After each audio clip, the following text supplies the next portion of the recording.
You post the good news at 11 in the morning, and by noon you have noticed something strange. The people you expected to be loudest are the quietest.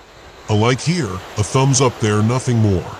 Your closest friend, the one who hears about every small win, has not said a single word.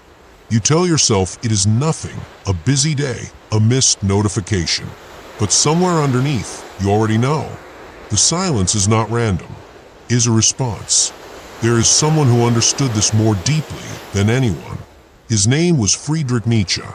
Nietzsche spent his life studying what happens inside people who cannot stand to see another person rise. He called the quiet resentment of the weak toward the strong by a specific name, ressentiment, a slow poison that disguises itself as virtue. He believed most people do not want your failure. They want your stillness because your stillness keeps them comfortable. In this video, we will look at 7 signs that your growth is rearranging the people around you. Stay until the end. Number 6 is the one most people never see coming. The first sign is the silence after good news. You share something you are proud of, and the room gets quieter instead of louder. Underneath that silence is comparison, and underneath comparison is fear. When you grow, you become a measuring stick, and not everyone wants to be measured. Their silence is not judgment of you, it is a private reckoning with themselves. Nietzsche wrote that nothing wounds the small soul more than proof that change was possible all along. Their silence is not about your news, it is about the version of themselves they have not become. The second sign is the backhanded cheer. Someone says, "Must be nice," or "You got lucky," instead of congratulations. This is praise with a blade hidden inside it. It lets them acknowledge your success while quietly shrinking it down to something accidental, something that costs them nothing to admit. Nietzsche called this the trick of the weak, turning admiration into a weapon disguised as kindness. When someone shrinks your win in the same breath they name it, listen closely, because they are telling you exactly how threatened they feel. The third sign is the sudden distance. Texts that used to come daily now come once a week, then barely at all. Distance is rarely an accident. It is a strategy, even an unconscious one, to avoid the discomfort of watching you become someone new.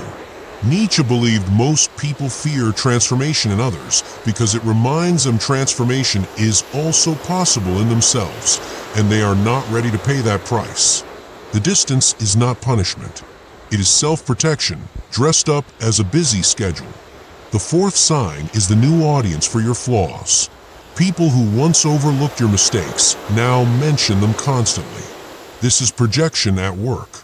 When someone cannot tolerate your growth, they go searching for evidence that you have not really changed, because that evidence protects their old story about you. Nietzsche said the herd punishes the one who outgrows it, not with violence, but with memory, reminding you constantly of who you used to be.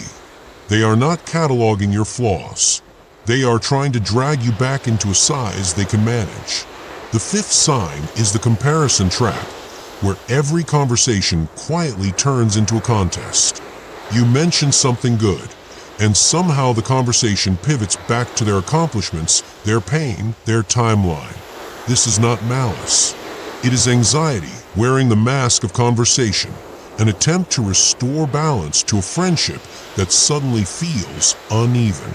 Nietzsche understood this as the constant need of the herd to flatten anything that rises above it. When every win you share gets matched by a louder one from them, you are watching insecurity perform in real time.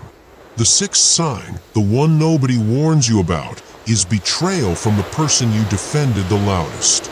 Think about it. The friend you stood up for in arguments, the one you protected when others criticized them, becomes the first to turn cold when your life improves. This cuts deeper than any stranger's silence because you trusted this person with your loyalty. Nietzsche wrote that gratitude often curdles into resentment the moment the receiver feels permanently behind the giver.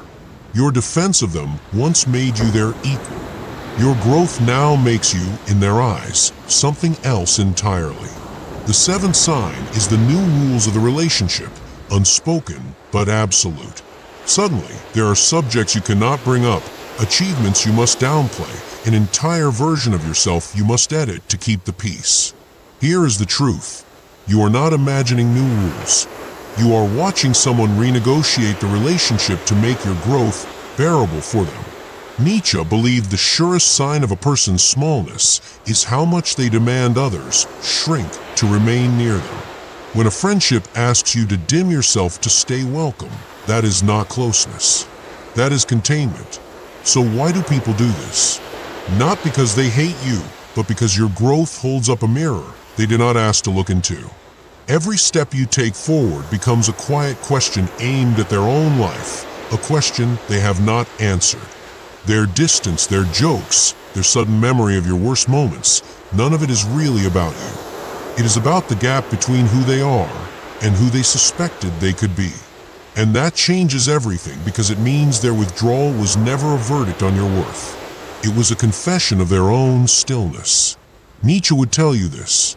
Do not shrink to keep the room comfortable. Do not mistake someone's silence for your failure. Do not apologize for outgrowing a version of yourself other people found easier to love. Move toward what calls you forward, even if it costs you company. Become who you are, and let the distance sort itself out.